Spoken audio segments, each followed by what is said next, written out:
Alright, in this tutorial I'm going to discuss about creating a user mailbox. So the concept of user mailbox is like it could be considered as a container where our Active Directory user can have a mail and they can save the mail, and this particular mailbox would be deployed in our Exchange Server 2010.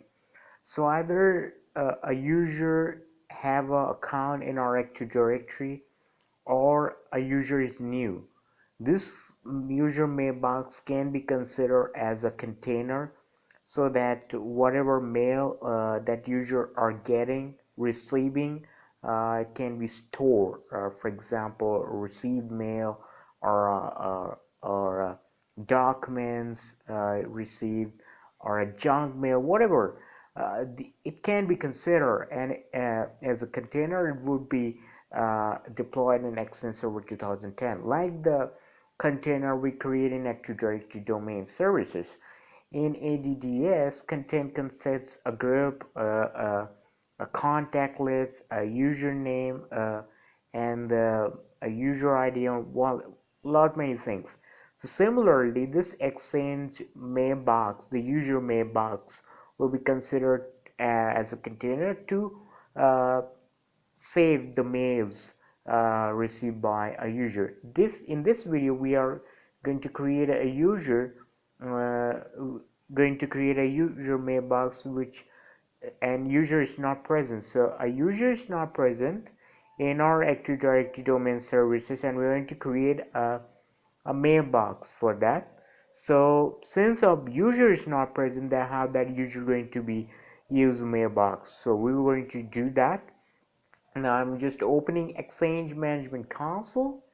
109 days is available as a trial version. Remember, Exchange Server is available to us in a trial basis. You can purchase license, tender, and price, up to you.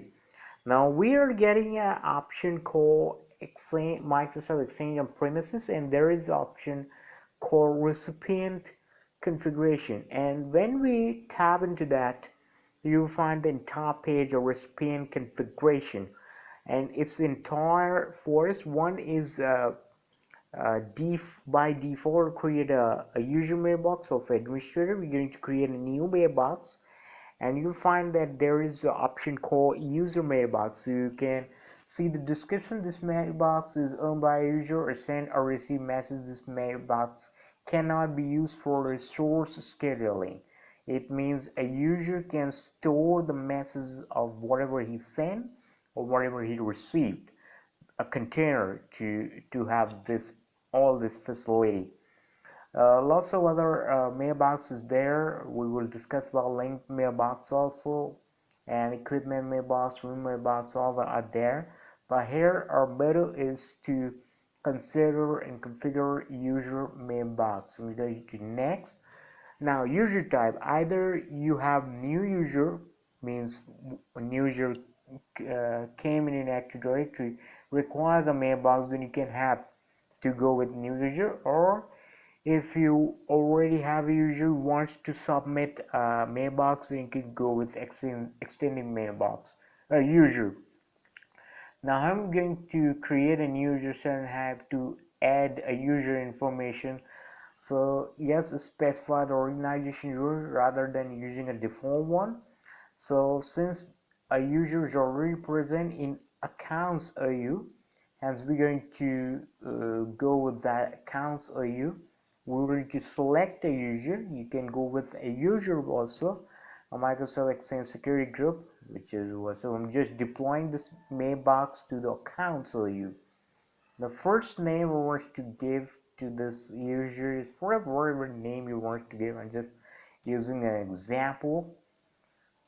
And for example, I want to give the first name is Willie and last name will be De Villiers.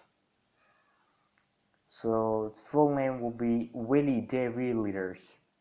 Okay, now the logon name, which we obviously give a logon name. So okay, so whatever the logon, for example, I'm just say Willie. Okay, I'm going to give a password. So, and you can allow a password changement. For example, since I'm as administrator creating, you can have that option as well. So I'm just going with that, not unchecking. I'm just alias name. Now the alias name of the mailbox, whatever the mailbox name wants to give. So it's up to you. Whatever the mailbox name wants to give. For example, I say Willie.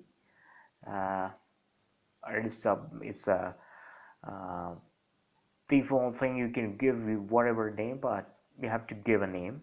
Otherwise, it would take a default. Now I'm just not. I'm just leaving this all. This is a value added thing. You can specify the mailbox database. I'm just leaving all that. Manage folder mailbox policy and account archive. Now here it asking me to create an archive mailbox for this account. 2010 supporting an archive mailbox, a separate folder for archive mail. For example, whatever mails are no more required. Maybe someday you requires, maybe may not be. For example, all bills of your organization, maybe electricity bill, telephone bill, and this really is a part of account OU. So this guy not may be paying for accounting bill of infrastructure. So I'm checking this archive mailbox for this account. Maybe this guy used those bill for further uh, law and all that. So I'm just going next, and this is a summary of all entire user list. The new user is created as well as the new mailbox is created. You can copy these lines, the commands is given, and the new user account is created, a mailbox is created.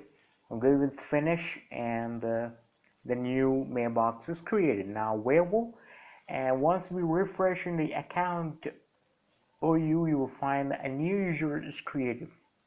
Before it was 3, now we'll have 4, which is really the earlier. So a user mailbox is created, a new user is created, and this is how we create a user mailbox, and we will see how this user will use this mailbox properly. We hope you learned something from this video.